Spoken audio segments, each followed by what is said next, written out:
നമസ്കാരം, സിനിമാ കാഴ്ചയിലേക്ക് എല്ലാവർക്കും സ്വാഗതം. അങ്ങനെ നെഗറ്റീവ് കമന്റുകളുടെ ഒരു പെരുമഴ തന്നെയാണ് പാട്രിയോട്ട് എന്ന സിനിമ ഇപ്പോൾ നേരിട്ടുകൊണ്ടിരിക്കുന്നത്.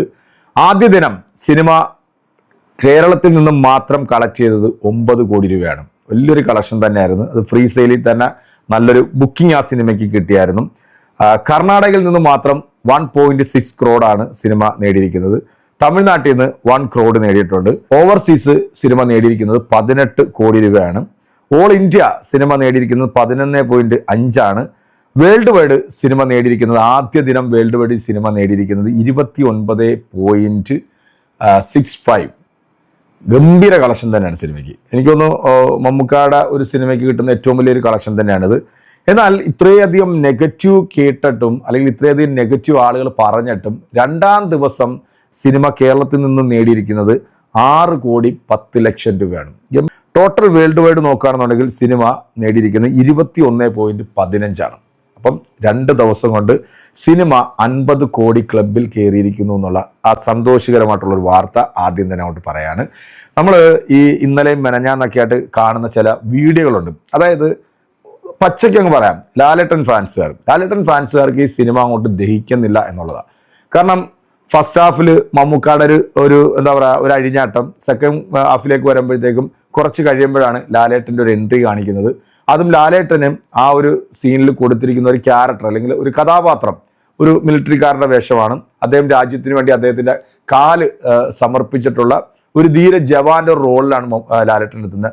ഗംഭീര പെർഫോമൻസ് ആണ് ലാലേട്ടൻ ആ ഒരു സിനിമയ്ക്കകത്ത് കാഴ്ചവെച്ചിരിക്കുന്നത്. അദ്ദേഹത്തിന് കൊടുത്തിട്ടുള്ള ആ ഒരു സമയം അത്രയും അദ്ദേഹം ആ സിനിമയ്ക്കകത്ത് അഴിഞ്ഞാടി, അതിനകത്ത് ഒരു സംശയമില്ല. ആ ഒരു ക്യാരക്ടർ ഉൾക്കൊള്ളാനായിട്ട് ഈ ലാലേട്ടൻ ഫാൻസുകാർക്ക് പറ്റുന്നില്ല എന്നുള്ളതാണ്. കാരണം ലാലേട്ടൻ ഈ സിനിമയ്ക്കകത്ത് ഡെഡ് ആകുവാണ്. അത് ആ ഒരു കഥ അതാണ് പറയുന്നത്. പാട്രിയോട്ട് എന്ന് പറയുമ്പോഴത്തേക്ക് രാജ്യസ്നേഹം, ആ രാജ്യസ്നേഹം കാണിക്കുക എന്നുള്ളതാണ് ആ സിനിമയുടെ ഒരു ഉദ്ദേശം. കാരണം ഈ ഒരു കണ്ടന്റ് അത് ഈ കാലഘട്ടത്തിൻ്റെ അനിവാര്യമാണ്. അതെല്ലാവരും മസ്റ്റ് വാച്ച്, തിയേറ്ററിൽ പോയി കാണേണ്ടത്. കാരണം ഇതൊരു താരപരിവേഷം ഉണ്ടെന്ന് പറഞ്ഞുകൊണ്ട് ഇതൊരു വലിയൊരു മാസ് മസാല സിനിമ അല്ല.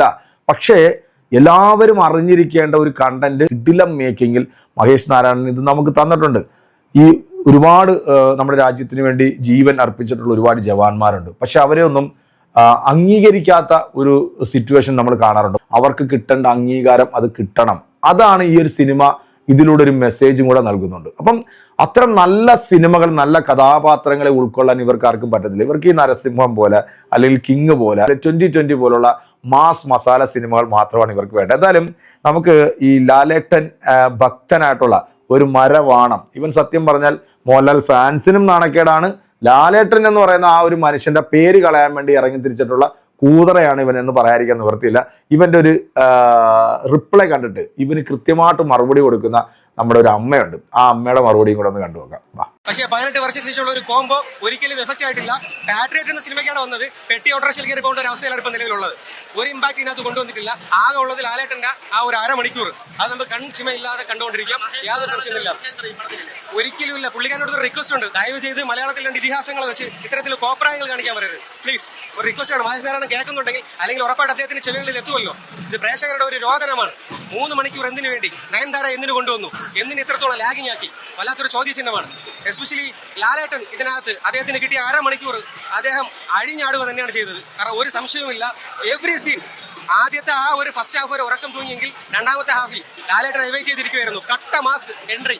അദ്ദേഹത്തിന്റെ ആ ഒരു റീൽ നല്ല ചെയ്തിട്ടുണ്ട്. മമ്മൂക്ക നമുക്ക് ഒരിക്കലും ഇതിനകത്ത് കുറ്റം പറയാനൊന്നുമില്ല. മമ്മൂക്കയുടെ ആക്ടിങ് പെർഫെക്റ്റ് തന്നെയാണ്. പക്ഷേ ഈ കൊണ്ടുവന്ന മഹേഷ് നാരായണനെയാണ് പച്ചയായിട്ട് തെറി വിളിക്കാനുള്ളത്. എനിക്ക് യാതൊരു സംശയമില്ല. ഓക്കെ, ഇതിന് ബിലോ ആവറേജ്. ഇതിനകത്ത് നമ്മൾ താരപരിവേഷയുടെ ആവശ്യമില്ല. മമ്മൂക്കെ മാത്രം വെച്ചെടുത്താൽ പോലും ഒരു പക്ഷേ പടമേ ആ റേഞ്ചിൽ പോകുമായിരുന്നു. ഇപ്പൊ ലാലേട്ടനെ കൊണ്ടുവന്ന് ഇമ്പാക്ട് കൊണ്ടുവന്നു. മേക്കിംഗ് ഓക്കെയാണ്, മ്യൂസിക് ഓക്കെയാണ്. മേക്കിംഗ് മ്യൂസിക് കൊണ്ട് മാത്രം നമുക്ക് ഹിറ്റ് കൊടുക്കാൻ പറ്റത്തില്ലല്ലോ. നമ്മൾ ആ തുടക്കം മുതൽ എൻ്റയർ ഏരിയ അവസാനം വരെ ഫിലിമിനോട് ഒരു കേട്ടല്ലോ. ഒരു ലാലേട്ടൻ ഫാന്റെ രോധനമാണ് നിങ്ങളിപ്പോൾ കണ്ടത്. മഹേഷ് നാരായണ പച്ചത്തെറിയാണ് വിളിച്ചുകൊണ്ടിരിക്കുന്നത്.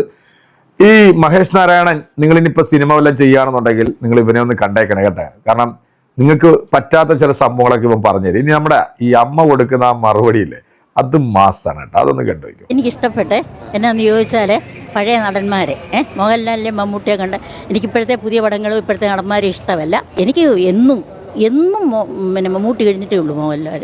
എനിക്ക് മോഹൻലാലിനെ അല്ല മമ്മൂട്ടിയാണ് ഏറ്റവും ഇഷ്ടം. പണ്ട് എനിക്ക് പ്രേം നസീറിനെ ആയിരുന്നു.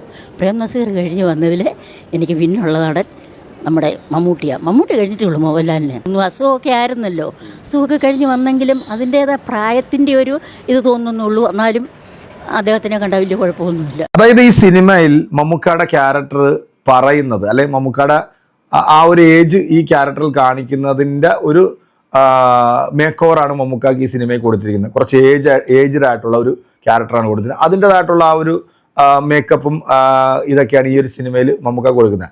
നിങ്ങളെല്ലാവരും കണ്ടു കാണുമായിരിക്കും മമ്മൂക്ക ഈ കഴിഞ്ഞ ദിവസങ്ങളിൽ സോഷ്യൽ മീഡിയയിലും മാധ്യമങ്ങളിലൊക്കെ വന്ന് പ്രത്യക്ഷപ്പെട്ടിട്ടുള്ളത് അല്ലേ. അദ്ദേഹത്തിൻ്റെ ആ ലുക്കും അദ്ദേഹത്തിൻ്റെ ആ ഒരു എനർജിയും ഒക്കെ കാണുമ്പോൾ നമുക്കറിയാം ആ കഥാപാത്രത്തിന് വേണ്ട സംഭവം കൊടുത്തിരിക്കുന്നത്. ഞങ്ങളെല്ലാവരും അദ്ദേഹത്തോടൊപ്പം നിന്ന് ഫോട്ടോ എടുത്ത ആൾക്കാരാണ്. ഞങ്ങളൊക്കെ കണ്ടിങ്ങനെ ഞെട്ടിപ്പോയി. കാരണം 75-ാമത്തെ വയസ്സിൽ ഇങ്ങനെ ഈ സൂര്യൻ ഉദിച്ച് നിൽക്കുന്ന പോലുള്ള ആ ഒരു ശോഭയുണ്ടല്ലോ, അത് കാണുമ്പോൾ നമുക്ക് ഭയങ്കര, നമ്മൾ പോലും അത്ഭുതപ്പെട്ടു പോയെന്നുള്ള. അപ്പം ഒരു സിനിമയ്ക്ക് കൊടുക്കേണ്ട ഒരു ക്യാരക്ടർ, കഥാപാത്രം, അല്ല ആ കഥാപാത്രത്തിന് വേണ്ട ഒരു മേക്ക് ഓവർ, അതാണ് പാട്രിയോട്ട് എന്ന് പറയുന്ന ഈ സിനിമയ്ക്ക് അത് കൊടുക്കുക. അപ്പോൾ ഇത് കാണുമ്പോൾ മമ്മൂക്കാക്ക് മമ്മൂക്കാക്ക് ഫൈറ്റ് ചെയ്യാൻ വയ്യ. 75 വയസ്സുള്ളൊരു മനുഷ്യൻ ഇങ്ങനെ എഴുന്നേറ്റ് നിന്ന് ഈ സിനിമയിൽ ത്രൂ ഔട്ട് ഇങ്ങനെ ഒരു കഥാപാത്രം ചെയ്യണമെന്നുണ്ടെങ്കിൽ ഈ പറഞ്ഞിട്ടുള്ള ഈ വേട്ടാവളിയന്മാരുണ്ടല്ലോ, നിനക്കൊന്നും ഒരു സീനിൽ വന്നിട്ട് ഒരു ചെറിയ കാര്യം പോലും ചെയ്യാൻ സാധിക്കത്തില്ല. അപ്പം പിന്നെ എന്തിനാണ് പിന്നെ കഥാപാത്രങ്ങളോ അല്ലെങ്കിൽ ക്യാരക്ടർ മോശമാണെന്നുണ്ടെങ്കിൽ നമുക്കത് പറയാം. പക്ഷേ മമ്മൂക്ക ചെയ്തിട്ടുള്ള ഈ ഒരു ക്യാരക്ടർ അതെന്താണ് നമുക്ക് പറയാൻ സാധിക്കുന്നത്? എന്തായാലും കേരളത്തിലെ ഒരു നോർമൽ ഓഡിയൻസ് ഈ സിനിമ വിജയിപ്പിക്കുന്നത്, അല്ലാതെ ഒരു ഫാൻസുകാരനെ കൊണ്ടൊന്നും ഒരു സിനിമ വിജയത്തിലേക്ക് എത്തിക്കാനൊന്നും സാധിക്കത്തില്ല എന്നാണ് ഞാൻ വിശ്വസിക്കുന്നത്. ചെറിയ ഓളമൊക്കെ ഉണ്ടാക്കി കൊടുക്കാന്നല്ലാതെ വേറൊന്നും ഒരു പുല്ലും ചെയ്യാൻ പറ്റത്തില്ല. ഇപ്പോൾ വാഴ എന്ന് പറയുന്ന സിനിമ ഏതെങ്കിലും ഫാൻസുകാരുണ്ടായിട്ടാണോ ആ സിനിമ വിജയിച്ചത്? അപ്പം ഈ സിനിമ ഇറങ്ങിയപ്പം മുതൽ ഈ പറയുന്ന ചില മരവാഴ ഫാൻസുകാർ വന്നിട്ട് ലാലേട്ടൻ്റെ ക്യാരക്ടർ അല്ലെങ്കിൽ ലാലേട്ടൻ്റെ സിനിമയ്ക്ക് അത് ത്രൂ ഔട്ട് ഇല്ലാത്തത് കൊണ്ട് ഇങ്ങനെ വന്നിട്ട് നെഗറ്റീവ് അടിക്കുമ്പോഴത്തേക്ക് സാധാരണ പ്രേക്ഷകർ സിനിമ തിയേറ്ററിലേക്ക് വരുന്നതാണ് നമ്മൾ സെക്കൻഡ് ഡേയിൽ കണ്ടിട്ടുള്ള ഈ ഒരു ഗംഭീരമായിട്ടുള്ള ഒരു കളക്ഷൻ. ഇന്നിപ്പോൾ ഇന്ന് ഞായറാഴ്ചയാണ്.